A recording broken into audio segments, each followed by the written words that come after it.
Loot Force 1 = RK = Part 3. Warfare is based on information, intelligence and thus deception. The failure on that front was one of the, if not the greatest failing of the Republic at the beginning of the Clone Wars. That state of affairs is at least partially understandable. The Confederacy wasn't an outside threat where the intelligence agencies should have concentrated their efforts. A lot of systems only joined the Sith shortly before or in response to the Republic unveiling its clone army. The nature of the conflict is another reason. As years pass, people tend to forget that when the Clone Wars began, they were a Republic civil war between the central government and a secessionist movement. There's a reason why the Confederacy of Independent Systems is to this day referred to as separatists by both official documents and the common citizens. When the war began, the Sith military and budging intelligence services knew more about their Republic counterparts than any outside enemy ever could without gross incompetence and grand treason rearing their ugly heads. Up until Coruscant and Naboo, the Confederacy persisted in having multiple high-ranking sympathizers within many branches of the Republic government, from the Senate to GAR High Com to intelligence agencies. That state of affairs shifted briefly in the aftermath of the bioweapon attacks. ONI, SI and other branches of Republic intelligence services were purged of proven or suspected separatist agents. There were all indications that the agencies were at least moderately successful in their efforts.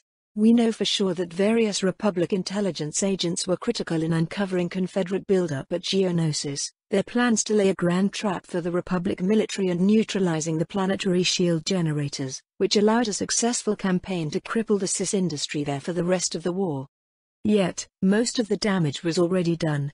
Even before the war began, many Republic intelligence agents had their identities compromised. The separatists knew of safe houses, procedures, often even up-to-date codes. That regrettable state of affairs persisted up until the end of the conflict. While the intelligence services of individual Republic members would often distinguish themselves, the official Republic agencies suffered setback after setback. The Jedi coup and its aftermath broke ONI, SI and most other Republic intelligence agencies.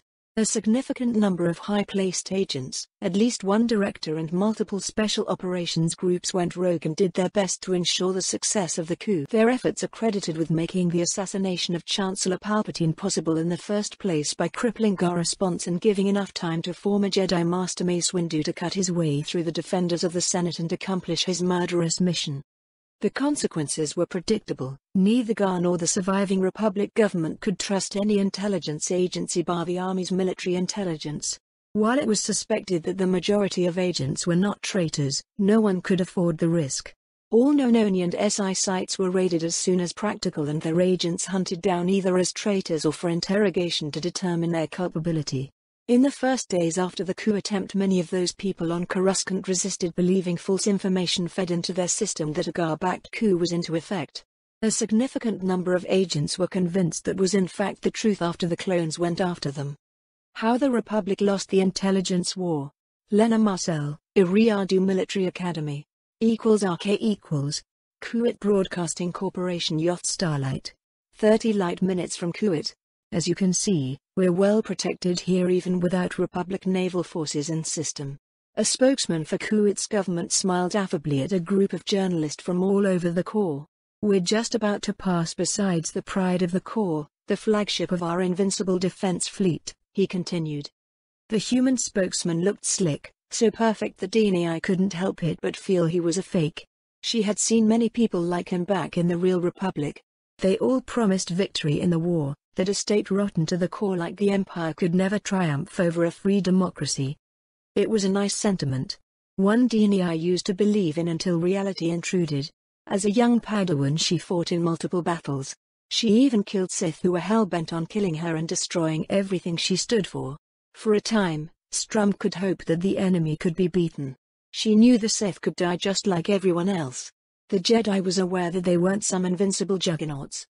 Yet, the Republic lost. She heard the reports of failed desperate counteroffensives. Sith onslaughts that couldn't be held back. The Navy stood its ground and died. Tried to run only to be hunted down. The situation on the ground wasn't much better. Only worlds with newly deployed theater and planetary shields could hold in the face of Imperial orbital superiority. DNI knew that the fleet she was part of was recalled for Coruscant along with the bulk of surviving military for one last desperate attempt to stop the tide.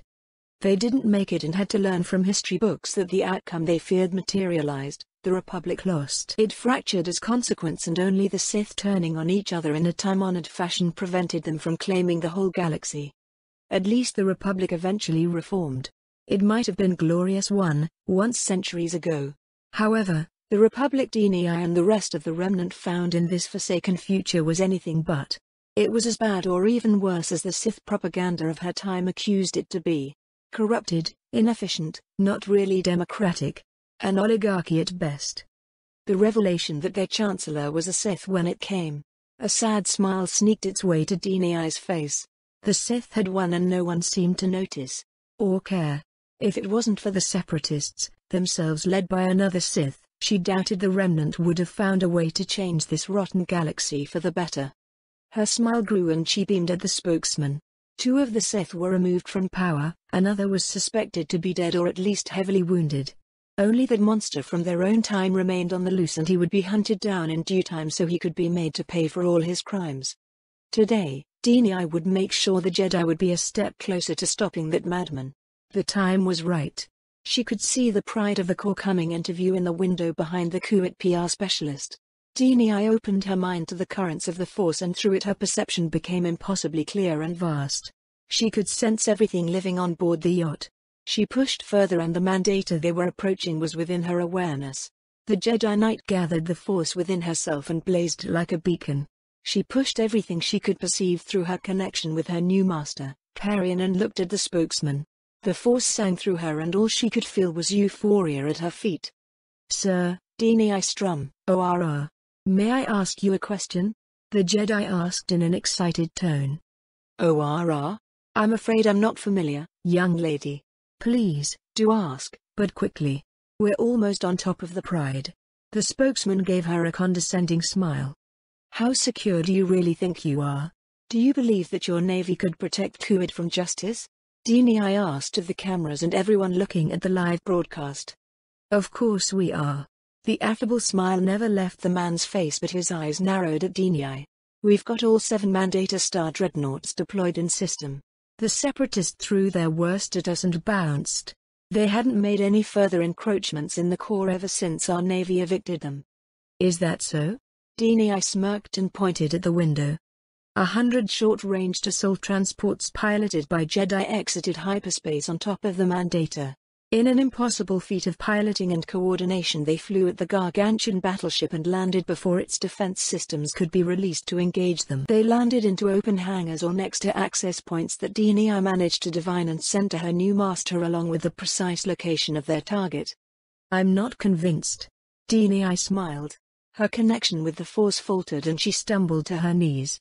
The Jedi didn't really feel the strain of doing what many would call impossible while she was busy actually making it happen, but now that the assault teams were in, DNI felt something wet on her face.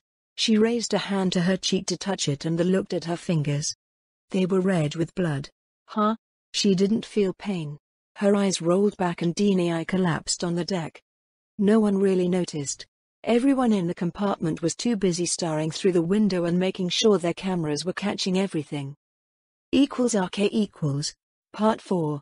Republic Star Dreadnought, the pride of the Corps. 30 light minutes from Kuat.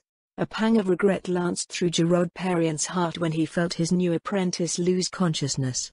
That emotion was immediately swallowed by a wave of pride, DNI's achievement and anticipation. She did it.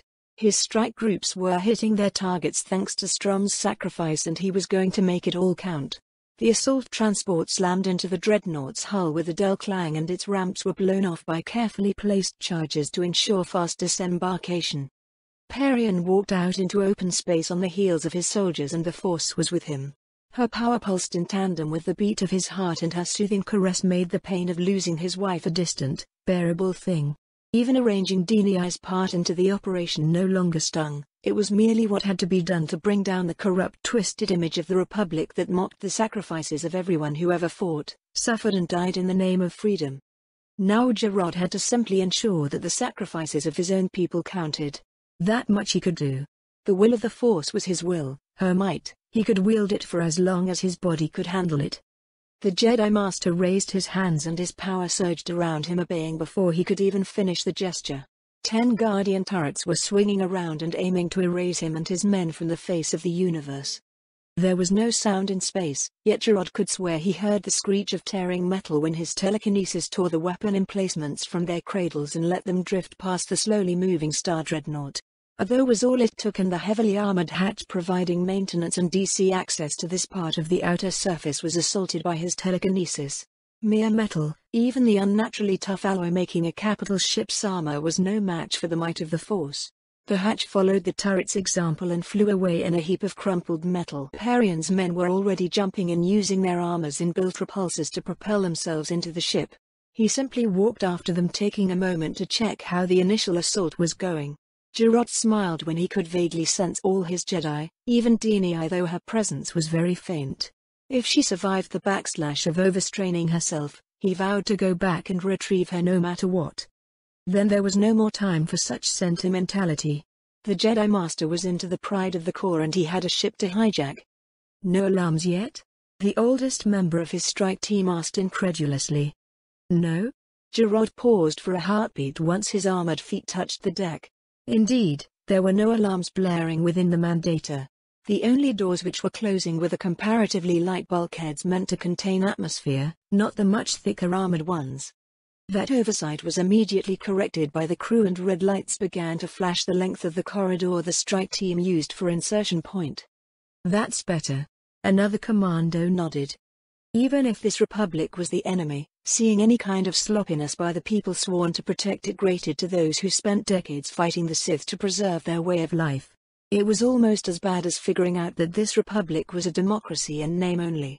Why the people of this time couldn't see the truth and raise against those who took their voice, Perian would never know. Enough. The Jedi Master snapped as much to himself as to the troopers surrounding him. This wasn't the time to think about what-ifs. They had a job to do. The Force signaled her approval with a cool caress that helped Gerard focus his mind.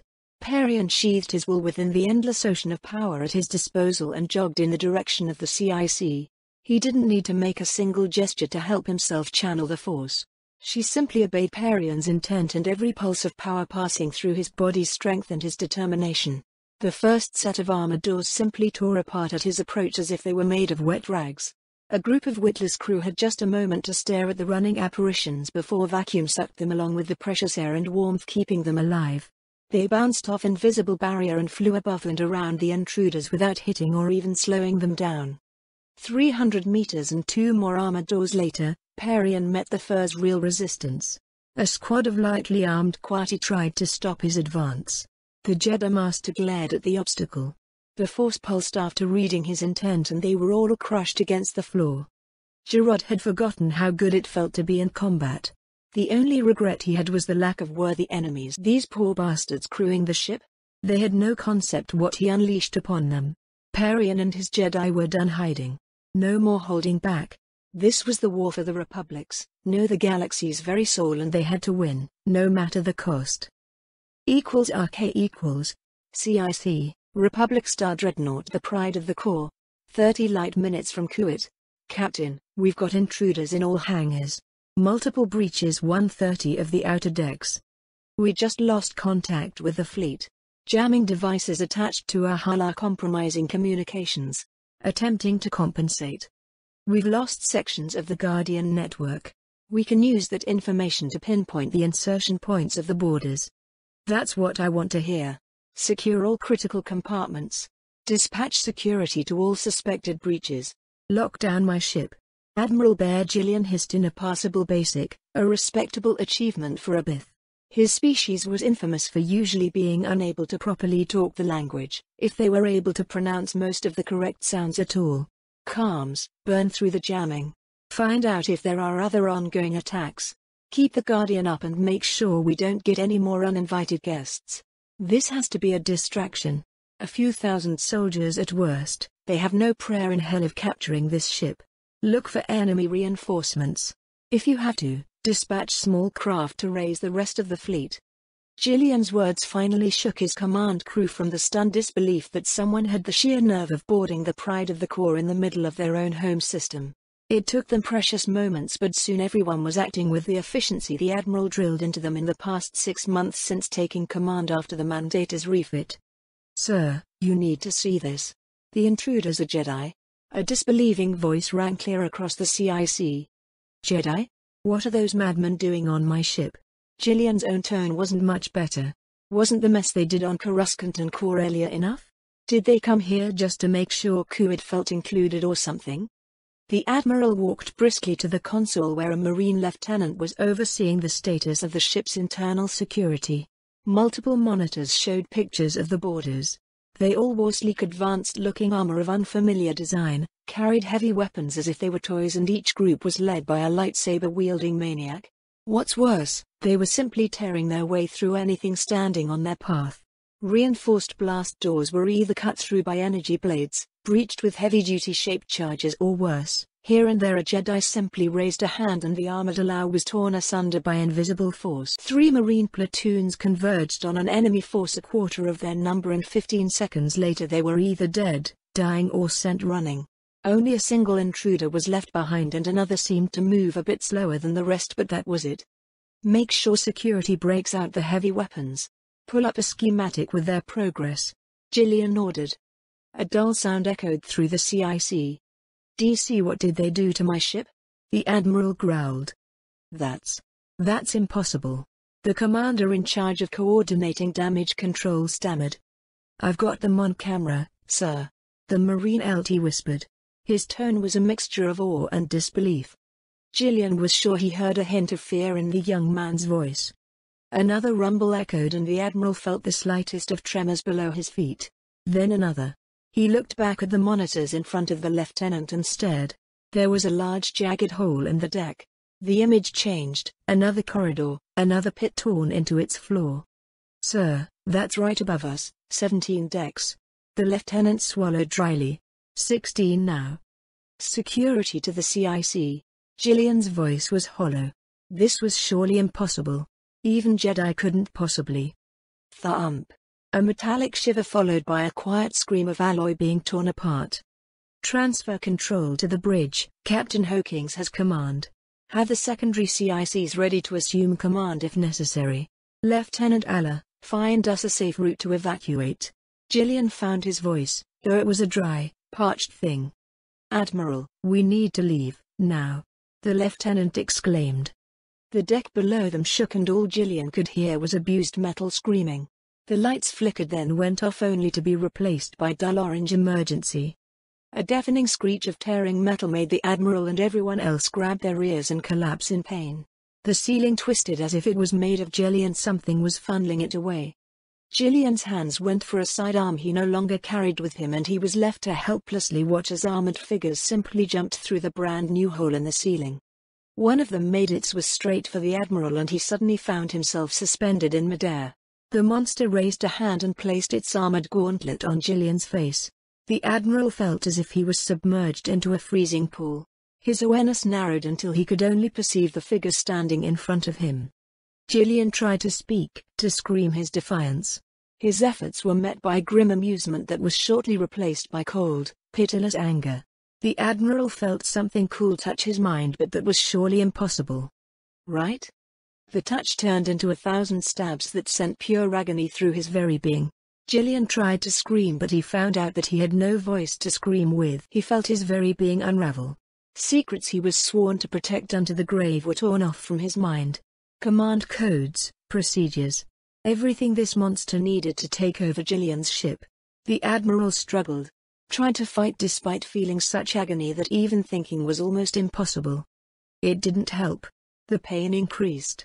Gillian felt something within his very soul wrench apart. The Admiral silently keened in horror at the pitiless violation, and then he could think no more.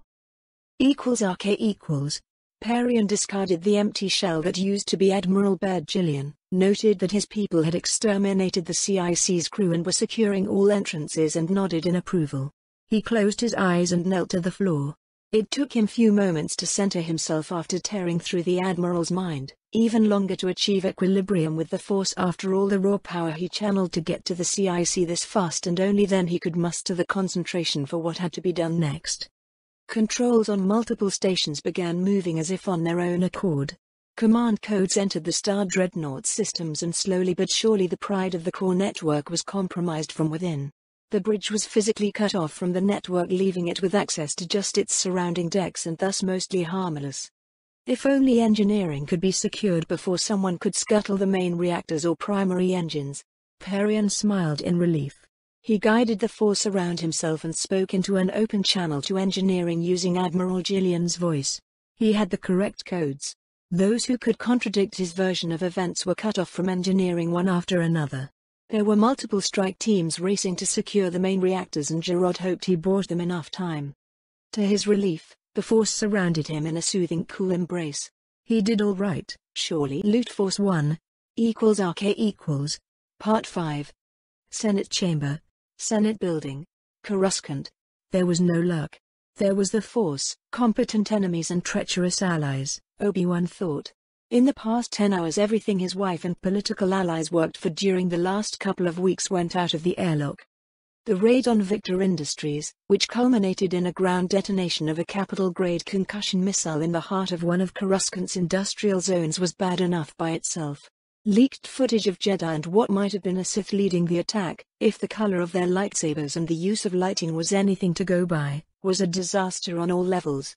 The public was going insane. The clones demanded orders to tear apart Coruscant so they could continue with Order 66. For a few hours things actually looked up despite the disaster at Shan. The Senate looked like would finally act and elect a chancellor, thus allowing Kenobi to do his job. That was the purpose of this emergency session. Then, only an hour before they could begin, news of the disaster at Kuwait reached Coruscant. A Mandator, the flagship of the Quati Defense Fleet no less, was boarded by Jedi-led special forces, captured and spirited away in the direction of Corellia. Military speaking, that mess was a mixed blessing. The Quati finally appeared willing to listen, however they were gathering a task force to send after the pride of the Corps. A mistake in Obi-Wan's mind. Despite aggressive scouting and daily skirmishes, the Republic didn't know enough about the enemy disposition at Corellia and most other worlds they captured in the core. Kenobi grimaced. The whole Republic really, was too busy chasing ghosts to concentrate on the real enemy. He could understand it, intellectually. The sheer scale of the betrayal stung. The damage caused by Oni and SI treason cut deeply. In the long term it could cause as much damage as the loss of Corellian industry. In the short term, it was actually worse. For once, Obi-Wan could command the clones to go after the Confederacy. They were eager to chase the Jedi who took the pride of the Corps. Depending on what exactly the Senate decided, Kenobi might be forced to do it anyway, even if doing so wouldn't be the best military decision. He suspected that a trap awaited whoever went after that hijacked Mandator. Springing it might turn either way. The risk might be worth it if not for a simple fact. Obi-Wan suspected that the Republic couldn't handle many more military disasters. "I call General Kenobi." The senator from Anaxes, Mariah Lyndon, shouted loud enough to be heard over the noise of his arguing colleagues. "We need to hear the truth about our military situation before voting. No more evasions, security concerns or half-truth. Perhaps that would be enough to make things clear to some of our esteemed peers." The regal woman thundered, earning herself a lot of scowls and angry shouts. Obi-Wan frowned. She was one of those who actually knew better than to demand classified information in such an open setting. She was a retired naval captain before coming into politics, so she certainly knew better. What was her ploy? Or did she simply consider the situation so dire that revealing certain operations details might be an acceptable risk? If doing so got the Republic a chancellor, it might even be worth it. Kenobi activated his pod after the acting speaker gave him a sign to come up. Perhaps there were too many lies and secrets. The truth might work, besides telling it in this building would be a novel concept. "What are your questions, Senator?" Obi-Wan inquired. "Every day we hear how dire a situation we find ourselves in. Here in the Senate, at briefings in the Security Council, in the media. What we haven't heard stated plainly is why the Republic hasn't lost the war already if the situation is as bad as you claim." The Lyndon raised a hand in a forestalling gesture as her colleagues began whispering furiously. I'm not accusing you of lying or overstating the danger, General Kenobi. I merely want to hear the situation described in terms that people not familiar with the military and its jargon could understand. That was actually a fair enough question. Obi-Wan thought furiously. His perception was that the Senate was still very much divided. If he handled this properly, he might be able to push some of those people into actually doing their bloody job. If he explained the truth in a way they could understand it, would that work? Or would they continue to care more about their petty political agendas more than they gave a damn about the Republic as a whole? In the past month, in no small part thanks to his wife and her expert navigation of the murky waters of Coruscant's politics, Obi-Wan learned more about the dirty side of the Republic that he ever wanted to. What he saw frankly disgusted him. Unfortunately, the alternative was even worse. At least the Senate and most of the core were restrained by the trappings of democracy and whims of public opinion, something that could not be said for the Separatists. I'll do my best, Senator. To put the situation in perspective, for the past month the strategic situation between us and the Separatists shifted and resembles a mirror image. When the war began, we were forced to cover the width and breadth of the Republic, stretching our forces thin. The Confederacy not only had more ships than us, a situation that is still true. They could freely concentrate overwhelming numbers at locations they deemed important enough. That accounted for a great deal of their early victories, a fact made worse by the simple truth that the Republic wasn't ready for a war, much less one on this scale. Obi-Wan paused so his audience could digest his words. How things changed. We're still outnumbered and the traitors hold important core worlds. This isn't a mirror image. If it was, we would be safe. A Senator Obi-Wan didn't know shouted and a lot of people voiced their agreement. I'll answer that right now. At this moment the Separatists control most of the explored galaxy, true. That however means they are the people who have to hold a tremendous amount of territory. That was anticipated when GAR High Command planned how to respond to the enemy's offensive. While we don't have reliable avenues of communication with large tracts of Republic space, we do know what orders were given to all Republic forces in what is now Separatist-controlled space. A sector fleet equivalent was ordered to disperse in the Triangle. That's what we began calling the sector of space between Mlas Tear, Naboo, and Kalinda. Those ships were to avoid action in the initial weeks of the enemy offensive when practical, do their best to disrupt enemy activities in the region and eventually converge at Naboo and Mlas Tear, from where they were to do their best to cut off enemy supply routes through the region for as long as possible. You abandoned most of the Republic and now try selling that as a feature. Kalinda's senator snapped to thunderous applause. We did. It is a feature of the plan. The cold truth is that when the Separatist offensive began, we had few viable options to choose from. We could either completely abandon the Rim and concentrate everything in the core, try protecting everything and risk a crushing defeat in detail, or get creative. We did the last. It was a risk, true. For all any of us knows, those fleets we left in the Mid-Rim were annihilated for no good gain. We do know that General Vale managed to link with our forces in the Western Quadrant before the Holonet was cut. We know that thanks to ordering our naval elements there to avoid combat, they were available when he arrived, and that's what made it possible for him to destroy multiple Separatist fleets on his way to relieve Eriadu. I admit then things become nebulous. We know he intended to gather as many ships as practical and go to Kamino next to reinforce that system. What happened there? Obi-Wan shrugged. All we have to go on is a Separatist propaganda and thus to be suspect. Even if all the forces we had gathered at Kamino were destroyed, that would have happened at heavy price for the enemy. We had some of our best commanders out there. Say what you will about Vale, he knows what he's doing as a military officer. For the next few minutes Obi-Wan had to answer angry questions about his brother-in-law. Most were innate, some stupid, others were already answered, multiple times. Kenobi crushed his frustration and continued verbally fencing with the Senate. Lately he found himself living up to his moniker, the negotiator. Curiously, no one mentioned how many nerves one had to waste while dealing with the Senate. Yes, the man could be considered to be a monster. No, he's our monster. That's why we keep him around. He is very good at the whole killing people and breaking things job. Killing as many enemies as practical is merely the hallmark of a competent commander. Again, Obi-Wan found himself defending Vale despite his misgivings about his. What were they really? Relatives? Sure. Colleagues? True enough. Perhaps even friends. None of that prevented Kenobi from seeing Del-Qatar for what he was, and that was a highly functional, often reasonable monster who was on their side. The man needed managing at the best of times. However, in a war like this, there were few peoples in the Republic that were more valuable than that bloody irritating Sith. Can we get back on topic? The Anaxian matron snipped at her colleagues. When the speaker managed to mostly calm down the menagerie masquerading as senators, Obi-Wan could continue.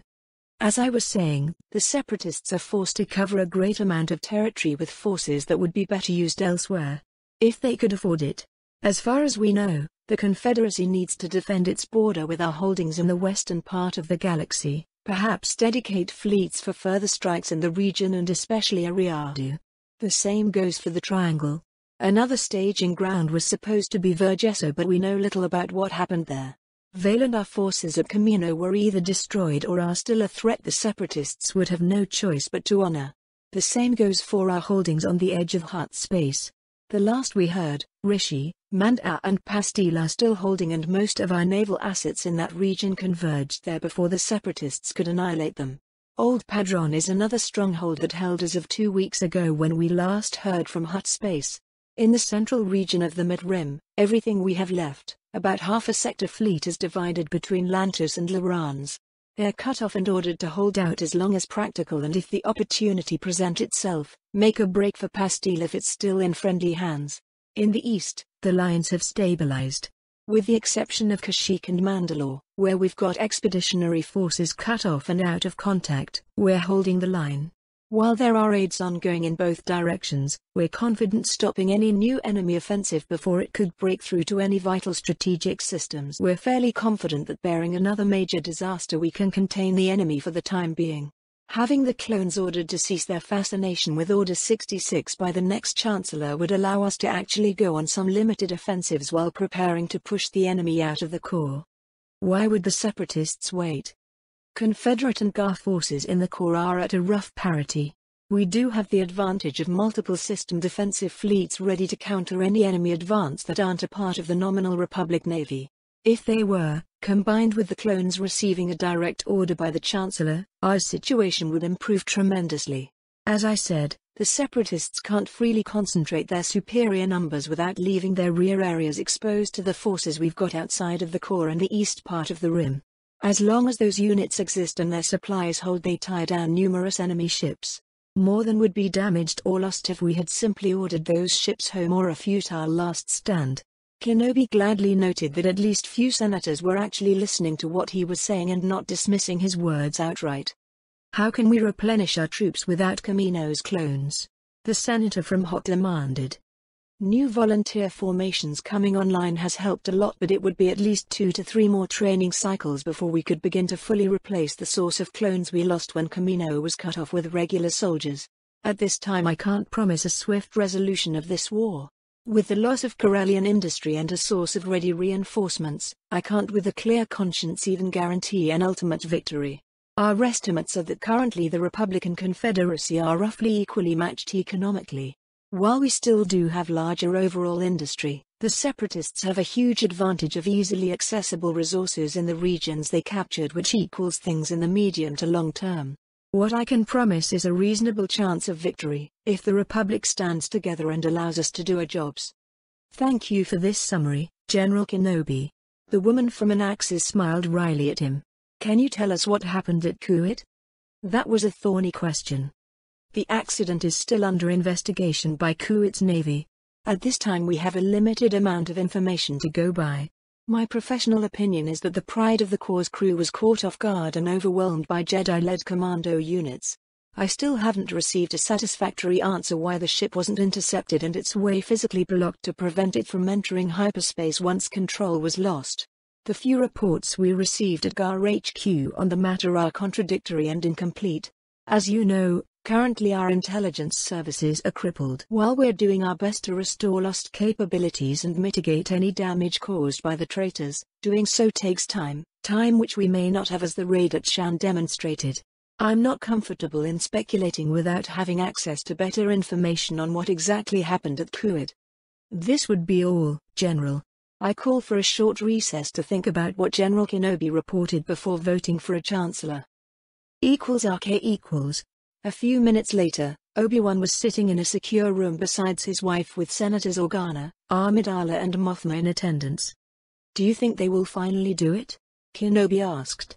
He certainly didn't whine to Satine. Before Kuat got one of the most powerful ships in existence stolen from under their collective noses? Probably. Now? Confidence in their power and competence is less certain. This would shift people's perceptions. Some would see them as less of a threat and thus support their senator. Others won't because they believe we need a somewhat competent chancellor and this mess reflects badly on our quality friend. Satine explained. Those accidents stripped even more of my own support and gave additional ammunition to the radicals. I've heard a rumor that they might make their own nomination later today, Bale said. Since when are those lunatics important enough to do something like that? Obi-Wan asked. This was the first time he heard of that particular madness. So far all he knew of the more radical factions in the Senate was how good they were in making themselves fools in front of everyone. That included the small but growing Sith fan club who apparently thought that turning the Republic into an empire would be a great idea, because certainly then the war could be won more easily. Don't be so hard to dismiss them. I've heard some disturbing rumors. It turns out that certain powerful families are behind the clique suggesting imperialism as a panacea. What's odd is the fact that we've heard nothing about contact between them and Vale. Perhaps they're a group of desperate opportunists or it could be something more sinister, Mothma cautioned. Let's not forget the crazies blaming everything on the Jedi and everyone who could use the Force. Did you hear about those rallies demanding the purification of the Republic of unnatural elements? Padme grimaced. That brand of crazy was brought to my attention. Obi-Wan admitted. They could be trouble, but hopefully only a minority of people would ever agree to their madness. Ashe equals. An hour later, 5 people were nominated for Chancellor. Senator Danu from Kuwait, Senator Organa from Alderaan, Senator Mariah Lyndon from Anaxes, Senator Barda Hill from Scipio, who was in the pocket of the intergalactic banking clan, and electing him might be considered a capitulation to the separatists in all but name, and finally Kotelmo from Balbringi. The debate raged for hours. Various radical groups tried to push for their own candidates too, but those didn't get enough support to make the final cut. Finally, the vote was called in. Everyone eagerly waited for the speaker to announce the results, and Obi-Wan knew even before the man spoke that it was another bust. The human's expression told it all. Danu got 40% of the Senate to support him, a far cry from the majority he needed to be elected, much less the support he would to actually rule effectively. Ilmo came a distant second with 25%, followed by Lyndon with 18 and Organa with 15. The only high point was Hill getting a meager 2% of the votes. Still, the mere fact that he got nominated in the first place unnerved Kenobi. He barely paid any attention to the speaker, who called for another session in 2 days' time barring any more unforeseen events. General Kenobi, I have a message for you from Minister Praji. He needs to speak with you about security concerns and a friend of yours you've misplaced. A Rhodian aide intercepted the Kenobis when they were leaving their pod. A friend of mine? Obi-Wan repeated. A Jedi who avoided the madness of the coup perhaps, but then why would the minister protect them? I would meet the minister at his convenience. Now would be convenient. Perhaps Ambassador Kenobi should join us too? The aide suggested. Well, wasn't that interesting? The first thing that came to mind was that Praji had news of Vale, but how and why? What was the old Sith playing at this time? Loot Force 1 =RK equals. Part 6. Minister Tanan Praji's office. Ministry of Ingress. Obi-Wan's first impression of the minister was that of a plump, jovial man. Despite few unpleasant rumors the former Jedi heard since the war began, the feeling he got through the Force simply reinforced that impression. Praji didn't feel like the uncaring, heartless monster who put a halt to refugee immigration to Coruscant in the wake of First Geonosis because he supposedly didn't give a damn about the suffering of the displaced beings. The office on the other hand resembled closely what one might imagine when thinking of a rich tycoon playing politics to pass the time. The room was large and well lit, richly decorated too. Kenobi saw many stands holding pieces of art from all over the galaxy, from incredible sculptures and portraits to twisted piles of what appeared to be junk. Tanan Praji raised from behind his wooden desk and smiled pleasantly at his guests. He seemed relieved to see them, however his eyes bore into them with an intensity betraying keen intelligence. There was more to this man, was much more than the rumors indicated. Ambassador Kenobi, General, it's good to finally meet you. Praji gave them an impeccable bow and jovially waved them towards a small CF table in one corner of the office. It appeared to be sculptured of a single piece of crystal that gleamed in the light. Please be seated. We have a lot to talk about. Tannen straightened up and his bearing shifted a bit. I had the office swept a few minutes ago and there are multiple jammers on. We can talk. Minister Praji, it's lovely to meet you. Satine put on her best smile and gushed at the man. She commented some admittedly impressive art that Obi-Wan failed to recognize, and with a bit of small talk that protocol all but demanded out of the way, they set up to talk business. Minister, your man indicated you had information of an acquaintance of mine. General Vale, I presume? Obi-Wan went straight to the crux of the matter. The latest session with the Senate had his significant reserves of patience all but drained. I do. An acquaintance of my family specializing in quietly delivering sensitive items arrived in Republic-controlled space a few days ago. It took that long for my father and House Praji's allies to make their mind about the contents and send it to me along with a message that's addressed to you in particular, General Kenobi. That's certainly resourceful. Obi-Wan allowed. What was Vale thinking? More importantly, what game was he playing? Was this him being a Sith or simply acting in his position as Mandalore? You didn't arrange this meeting just to deliver a message to my husband, Minister, Satine stated. What did Mandalore suggest to you and your allies? That the Republic needs strong, competent leadership. General Vale has been out of the loop since the coup. While he indicated his hope for a swift resolution of the current political crisis, he and allies he made at Iriadu suggest that you, General Kenobi, would be suitable in such a role. Praji's eyes bored into Obi-Wan. I see. Kenobi trailed off. So this was his game, at least on the surface. I'm a former Jedi. Despite my long service to the Republic, I don't believe I have a chance of assuming such a lofty position. Not without allies, true. The minister agreed. Does House Praji propose such an alliance? Satine inquired. Despite her light tone, the tension in her voice was obvious to Obi-Wan. She was worried and excited.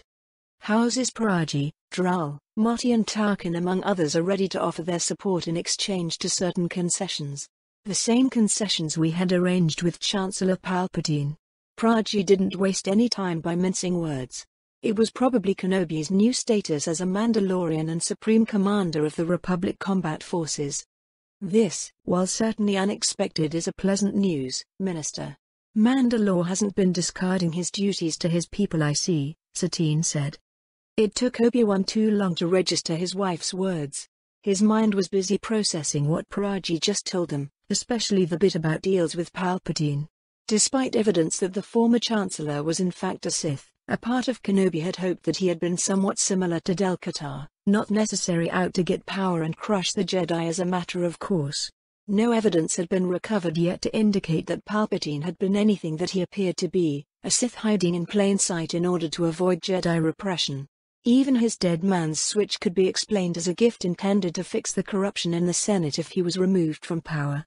Obi-Wan did suspect that Palpatine might have been the Sith behind the war, yet he had no evidence to support such bold claims.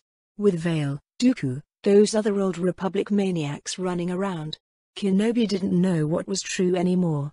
Yet, Praji's words indicated that Palpatine wasn't as nice as he presented himself to be. Would it too bold of me to ask what deals House Praji had with Chancellor Palpatine? After all, you do want the same concessions that he offered, do you not?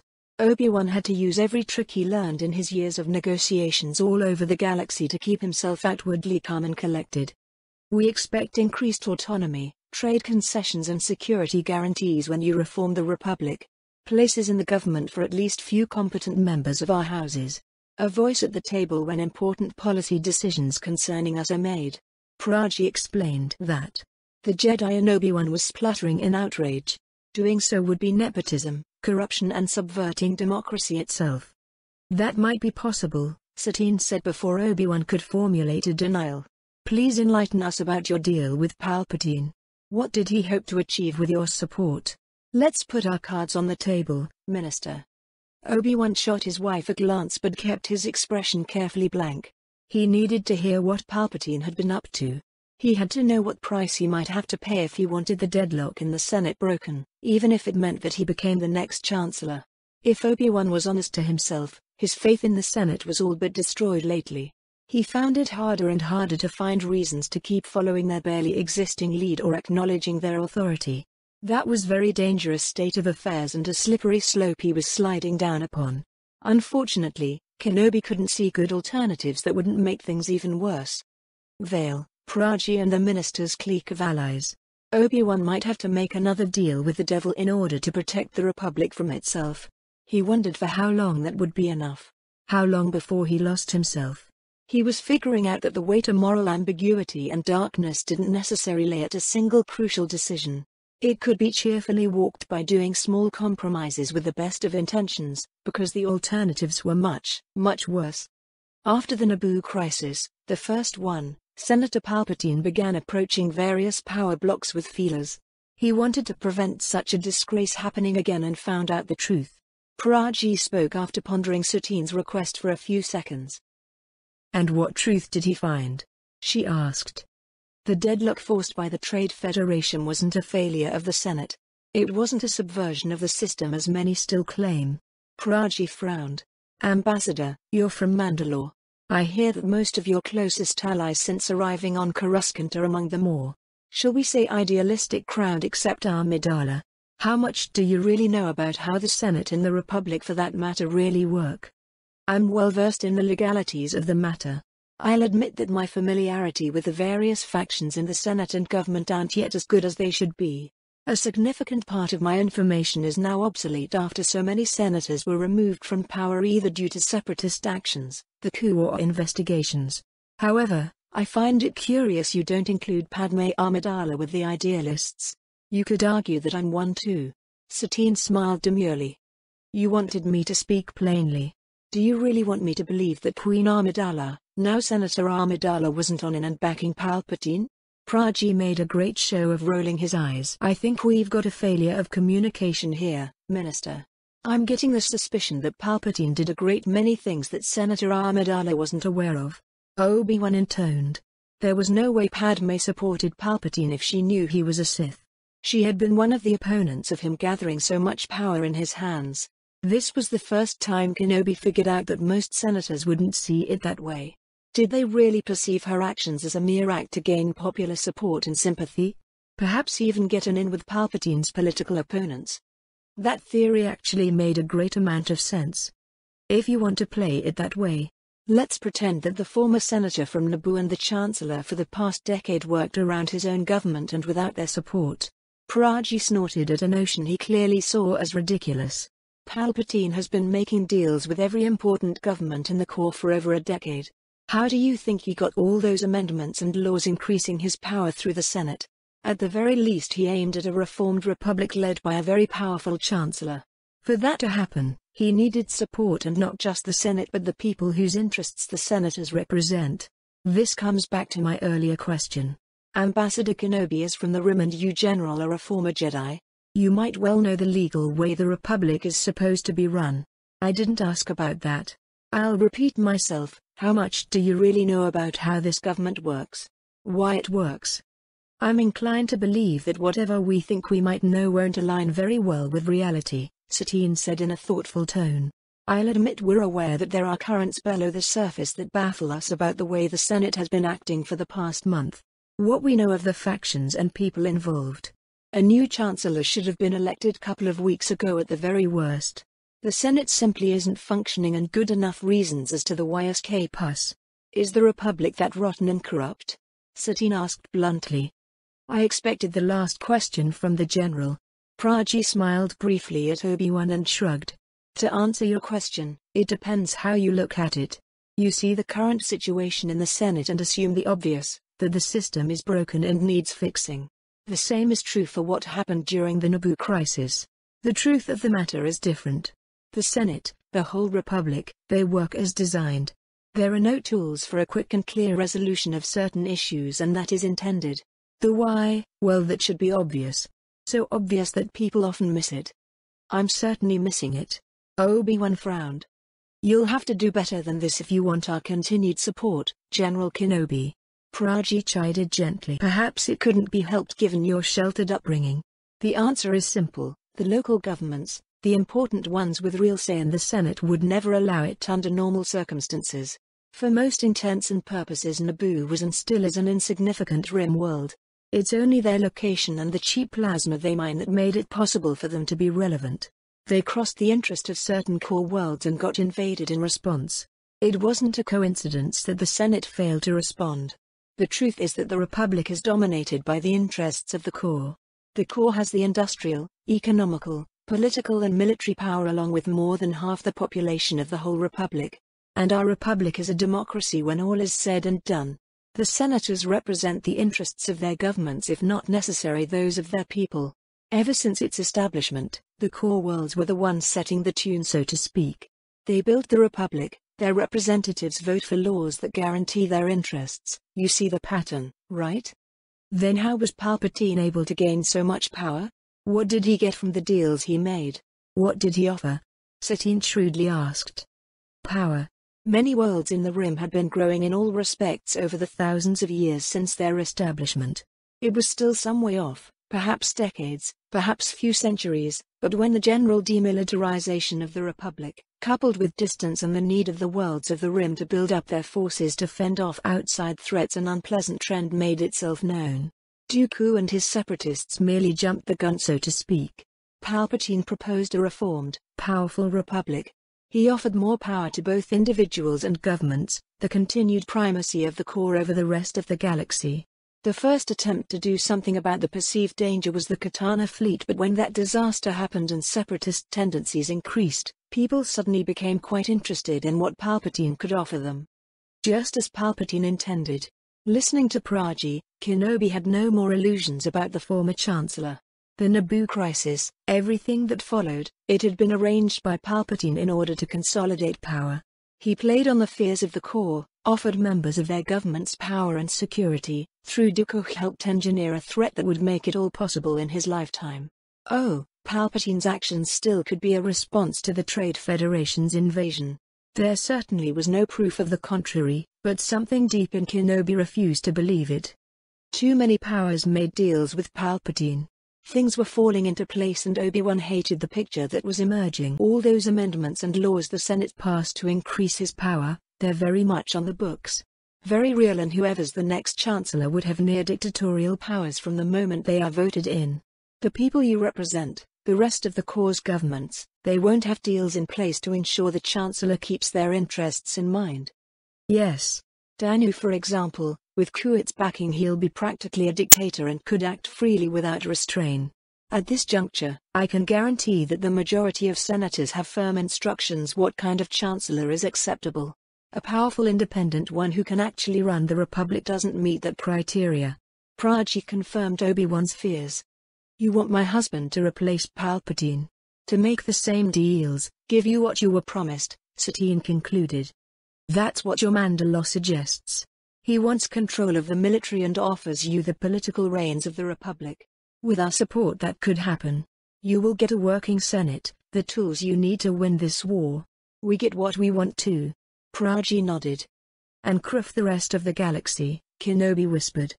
The Republic is democracy and we in the core represent a clear majority of the Republic's citizens. Do you really expect us to act against our own best interests? Look, I don't like what I have to do to protect Coruscant. I hate the necessity of this war, but its very existence proves our fears. The Republic must remain the dominating power in the galaxy, otherwise there will be more conflicts like this one, more senseless slaughter and destruction. Praji pleaded. The core worlds would accept nothing less than a dominating position, and don't particularly care about what happens with the most systems beyond the inner rim. Obi-Wan was stumped. Praji felt genuine through the Force. He really loathed the decisions he had to make as a minister. He was speaking earnestly and honestly about the situation. Kenobi closed his eyes and thought furiously. Technically Praji was right about the core, at least in economic and population terms. It didn't make things right, but did it really matter? How much did good intentions matter? Perhaps as a chancellor he could do something about this appalling state of affairs. And perhaps once upon the time, before he became a Sith, Sheev Palpatine had similar idealistic intentions. If he accepted the offered deal, could he somehow change the Republic against the wishes of the core worlds? Praji was right about the power they wielded. With the state of the galaxy right now, for all intents and purposes the core was the Republic. The Senate would fight tooth, nail, claw and tentacle to prevent another secessionist movement from becoming a threat, and as consequence that would consolidate even more power in the core. In order to prosecute the war, Obi-Wan would need to make it so, at least in the short term anyway. His mind blanked and he had an epiphany. Was this why the council went for a coup and damn the consequences? Was this the reasons Director Yvonne Fell and so many high-level operatives backed the coup too? Did they know the truth behind the facade the Republic showed the ordinary citizens? Of course they did. It was their job to know the dirty little secrets and make sure they remained buried. Was the Republic really beyond salvation? Were they right? Did Obi-Wan need to destroy the Republic before he could save it from herself?